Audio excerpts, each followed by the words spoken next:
হযরত মুহাম্মদ সাল্লাল্লাহু আলাইহি সাল্লামের যুগে আরবে ফাদাক নামে একটি গ্রাম ছিল। সেই গ্রামে পালোয়ান নামে এক রোকানা বসবাস করত। সে ছিল বিশাল দেহের অধিকারী।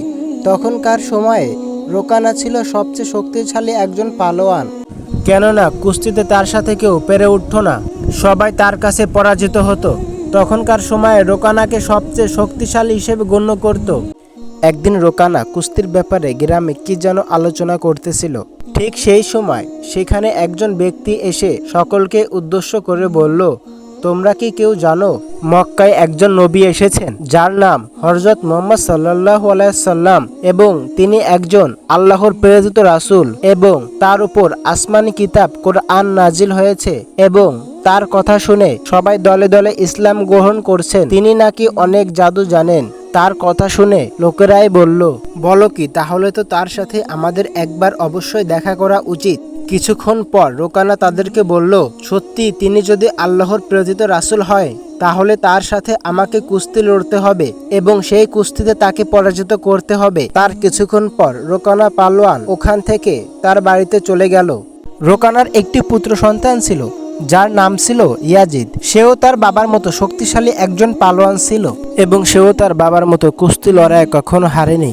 রোকানা তার ছেলেকে বলল, আমি লোকের মুখে শুনলাম মক্কায় নাকি হযরত মুহাম্মদ সাল্লাল্লাহু আলাইহি সাল্লাম নামে একজন আছে, সে নাকি অনেক বড় জাদুকর, এবং তাই আমি ভাবছি মক্কায় গিয়ে তার সাথে দেখা করব এবং তার সাথে কুস্তি লড়ব। রোকানার মুখে এমন কথা শুনে তার ছেলে ইয়াজিদ বলল, বাবা, আমিও তোমার সাথে মক্কায় যাব, আমিও দেখতে চাই তিনি আসলে কে। অতঃপর একদিন রোকানা ও তার ছেলে ইয়াজিদ মক্কার উদ্দেশ্যে বেরিয়ে পড়ল। যেই ভাবা সেই কাজ। রোকানা ও তার ছেলে ইয়াজিদ হযরত মুহাম্মদ সাল্লাল্লাহু আলাইহি সাল্লামকে দেখার জন্য মক্কার উদ্দেশ্যে বেরিয়ে পড়ল। ফলে বেশ কয়েকদিন তারা মরুভূমির বিশাল পথ পাড়ি দিয়ে মক্কায় গিয়ে পৌঁছালো। কিন্তু মক্কায় গিয়ে রোকানা দেখতে পেল তার মনের মধ্যে কেমন একটা শান্তি অনুভব করছে। আর খেয়াল করে দেখলো মক্কার লোকজনের চেহারার মধ্যে কেমন একটা নূরের আলো জ্বলছে, কারণ এখানে সবকিছু আল্লাহর রহমতে প্রতিষ্ঠিত ছিল।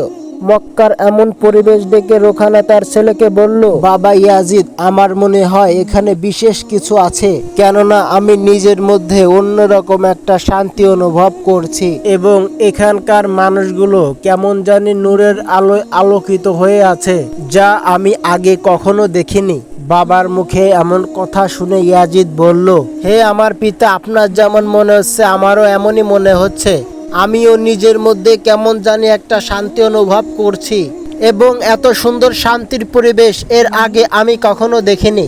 এক স্থানে তারা কিছু লোকদের দেখতে পেল, তাই তারা দুজনে সেখানে গেল এবং রোকানা তাদেরকে জিজ্ঞাসা করলো, আচ্ছা, তোমরা কি বলতে পারো মুহাম্মদ সাল্লাল্লাহু আলাইহি সাল্লামকে কোথায় গেলে পাওয়া যাবে? তখন লোকেরা বলল, আপনারা কারা এবং কোথা থেকে এসেছেন?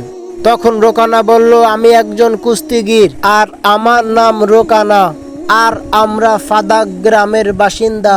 তখন লোকেরা বলল, মুহাম্মদ সাল্লাল্লাহু আলাইহি সাল্লাম আমাদের নবী, তিনি আল্লাহর প্রেরিত রাসূল, এখন তিনি মসজিদে আসেন। অতঃপর রোকানা ও তার ছেলে মসজিদের দিকে রওনা হলো।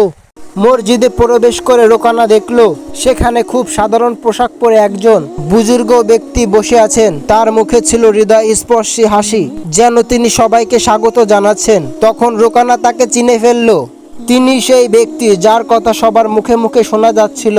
এরপর রোকানা নিকটে যায় এবং মুহাম্মদ সাল্লাল্লাহু আলাইহি সাল্লামকে সালাম জানায়। তখন বলে, হে মুহাম্মদ, তুমি কি সেই ব্যক্তি যার নাম আমি সবার মুখে মুখে শুনেছি? তুমি কি আল্লাহর প্রেরিত রাসূল?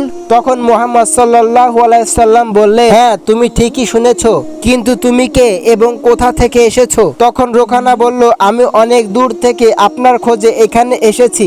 আমার নাম রোকানা, আমি অনেক বড় একজন পালোয়ান। পুরো পৃথিবীতে আমার চেয়ে শক্তিশালী বড় পালোয়ান আর কেউ নেই। আমি আজ পর্যন্ত কুস্তিতে হারিনি। তখন হুজুর পাক সাল্লাল্লাহু আলাইহি সাল্লাম খুবই ভদ্রতার সাথে রোকানাকে বললেন, ওয়া আলাইকুম আসসালাম, তুমি বসো, তোমার সাথে আমার অনেক কথা আছে। অতঃপর হুজুর পাক সাল্লাল্লাহু আলাইহি সাল্লামের কথা শুনে রোকানা ভাবতে লাগলো উনি আবার আমার সাথে কি কথা বলবেন। তখন হুজুর পাক সাল্লাল্লাহু আলাইহি সাল্লাম তার ইসলামের দাওয়াত নিয়ে যে আল্লাহ পাক রব্বুল আলামিন রাসূলকে দায়িত্ব দিয়েছেন সবাইকে ইসলামের দাওয়াত দেওয়ার জন্য, সেই অনুযায়ী রোকানাকেও দায়িত্বের উদ্দেশ্যে বললেন, হে রোকানা, তুমিও আল্লাহকে ভয় করো। তোমার শরীরে সমস্ত শক্তি যিনি দিয়েছেন, তোমাকে এত বড় পালোয়ান যিনি বানিয়েছেন, সেই আল্লাহ পাক রব্বুল আলামিনের কাছে তুমি আত্মসমর্পণ করো এবং সেই মহান স্রষ্টার প্রতি ঈমান আনো এবং আমাকে সেই আল্লাহ পাক রব্বুল আলামিনের রাসূল হিসেবে মেনে নাও। তখন রোকানা রাসূল সাল্লাল্লাহু আলাইহি সাল্লামকে বলল, হে মুহাম্মদ, তুমি এসব কি বলছো? আমি তো এসেছি তোমার সঙ্গে কুস্তি লড়ার জন্য, কারণ আমি শুনেছি তুমি নাকি আল্লাহর প্রেরিত রাসূল এবং তুমি নাকি অনেক জাদু জানো। তাই তোমার এত কথা শুনে তোমার সঙ্গে কুস্তি লড়ার জন্য এসেছি, আর তুমি আমাকে বলছো ইসলাম গ্রহণ করার জন্যে। তখন দয়ালু নবী রাসূল সাল্লাল্লাহু আলাইহি সাল্লাম রোকানাকে বললেন, হে রোকানা, তুমি আমার সঙ্গে কুস্তি লড়তে চাও, কিন্তু আমি তো কুস্তি লড়ি না, এসব তো আমার কাজ না, এসব তো পালোয়ানদের কাজ। তখন রোকানা রাসূল সাল্লাল্লাহু আলাইহি সাল্লামকে বলল, হে মোহাম্মদ সাল্লাল্লাহু আলাইহি সাল্লাম, আমি তো এত অজুহাত শুনতে চাই না।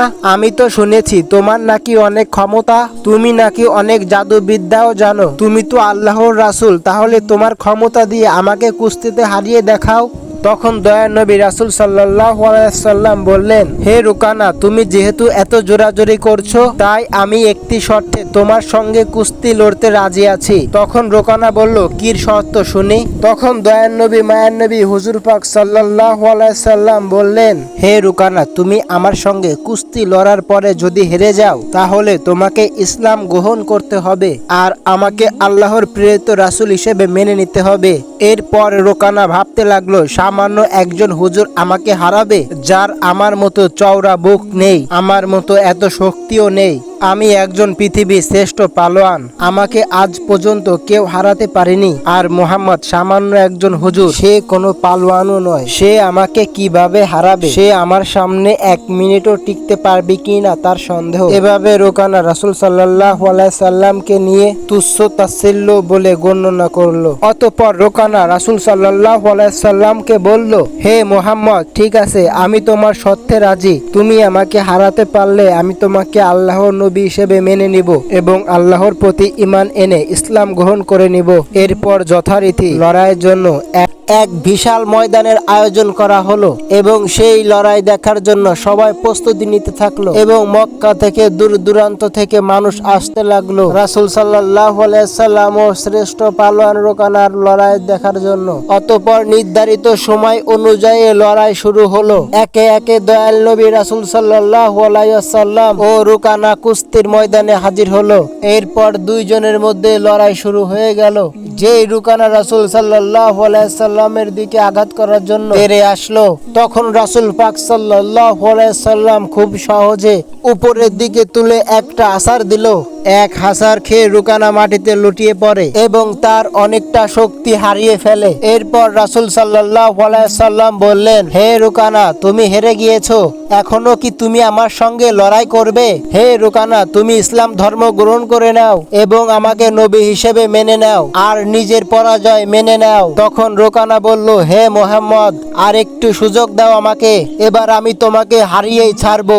তখন আমার দয়ার নবী মায়ার নবী রাসূল পাক সাল্লাল্লাহু আলাইহি সাল্লাম বললেন, ঠিক আছে রোকানা, আমি তোমাকে আর একটি সুযোগ দিলাম, কিন্তু এরপর তোমাকে পরাজয় মেনে নিতে হবে আর আমার ধর্ম গ্রহণ করতে হবে। এই বলে দয়ার নবী রোকানাকে আরেকটি সুযোগ দিলেন। এরপরে আবার লড়াই শুরু হয়ে গেল।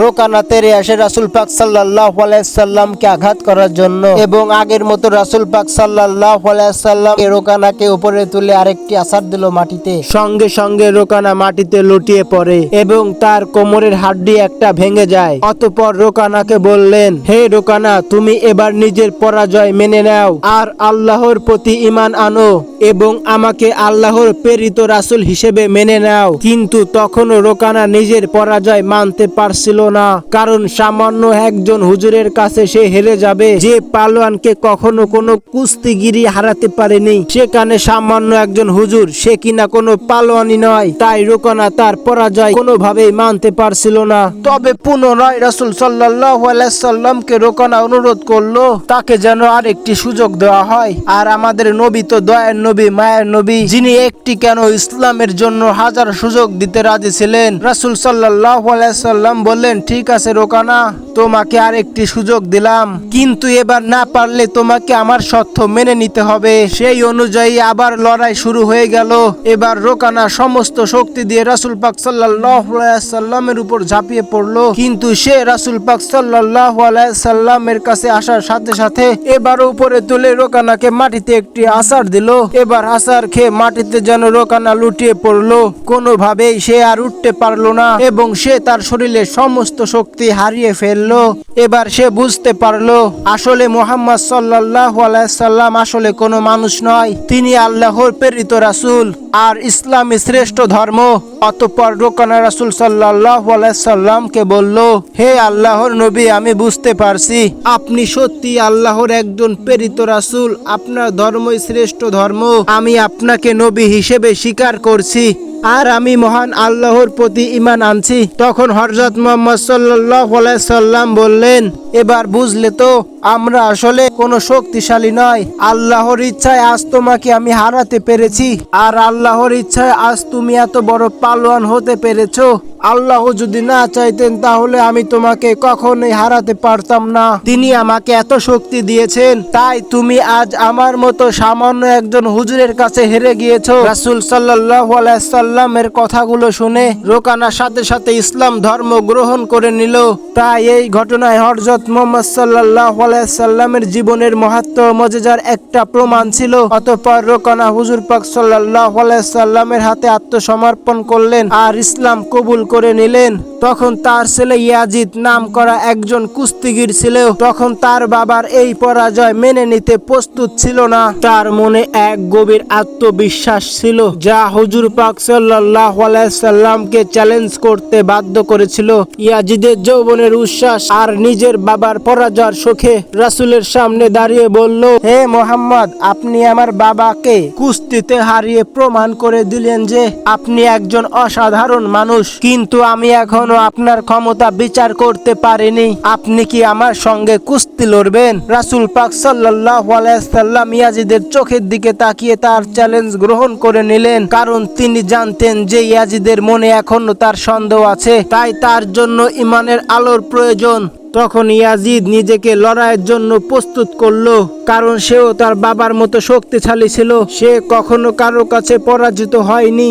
এই ইয়াজিদ মনে মনে ভাবলো যে হুজুর পাক সাল্লাল্লাহু আলাইহি সাল্লামকে পরাজয় করে নিজের বাবার প্রতিশোধ নেবেন আর নিজের বংশের মাথা উঁচু করে দিবেন। এরপর যখন কুস্তি শুরু হয় তখন ইয়াজিদ তার নিজের সমস্ত শক্তি দিয়ে হুজুর পাক সাল্লাল্লাহু আলাইহি সাল্লামের উপর হামলা করলো, কিন্তু রাসূল তার প্রতি আঘাতকে সহজে প্রতিহত করে দিলেন। এতে ইয়াজিদ সে খুব অবাক হয়ে গেল, সে বিশ্বাস করতে পারছিল না এটা কিভাবে সম্ভব। হুজুরে পাক রাসূল তাকে মুহূর্তের মধ্যে সুযোগ দিল যেন সে তার পুরো শক্তি প্রয়োগ করে নেয়। এরপর আচমকা রাসূল করিম সাল্লাল্লাহু আলাইহি সাল্লাম ইয়াজিদকে দ্রুত মাটিতে ছুঁড়ে ফেলে দিলেন। ইয়াজিদের পেট মাটির সঙ্গে এমন জোরে ধাক্কা খেলো যেন তার মনে হলো তার হাড্ডিগুলো ভেঙে গেছে। ইয়াজিদ আবার ওঠার চেষ্টা করলো, কিন্তু তার পা নড়ছিল না, কিন্তু সে দেখতেছিল হুজুরের মুখে প্রশান্তির হাসি ছিল।